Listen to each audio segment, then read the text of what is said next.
सेवार अन्य नाम पंडित हरिबंधु पाढ़ी। समाज सेवा करी करी आमको छाड़ी केतेबेले जे चलीगल सेटा माँ मध्य जानी पारला नाही।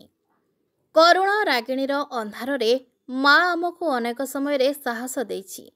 हेले तमे तो अनेक शास्त्र और ज्ञानर भंडार आउ तमे देथिबा मते ज्ञान मो पई बड़ उदाहरण पालटि जाइछि।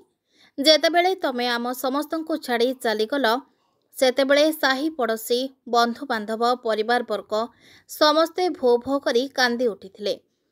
हेले माँ सते जेमिति निश्चल हो जाइथिला, सते जेमिति परिवेश और प्रकृति निशब्द हो जाइथिला। आ प्रकृतिर एभଳି निशब्द को देखि यह प्रतीत हेउथिला जे गोटे अमूल्य रत्न को हराई देछि धरित्री माता। बापा जदि विषपान करिथिबा श्री नीलकंठ होइथांती तेबे माँ हेउछंती साक्षात अन्नपूर्णा देवी।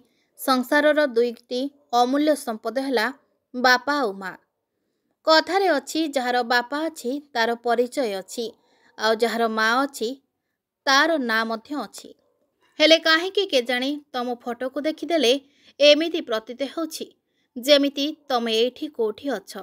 आज भी विश्वास हेउनी जे तमे आमको संसार रूपक नौकारे बसाई छाड़ी चली जाइछ।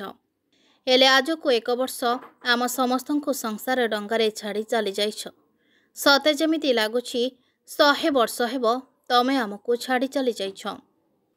आसंतु से परम पूज्य देवतुल्य मानवरूपी बापांको चरण रे पुष्पमाल्य देई आशीर्वाद नेबा।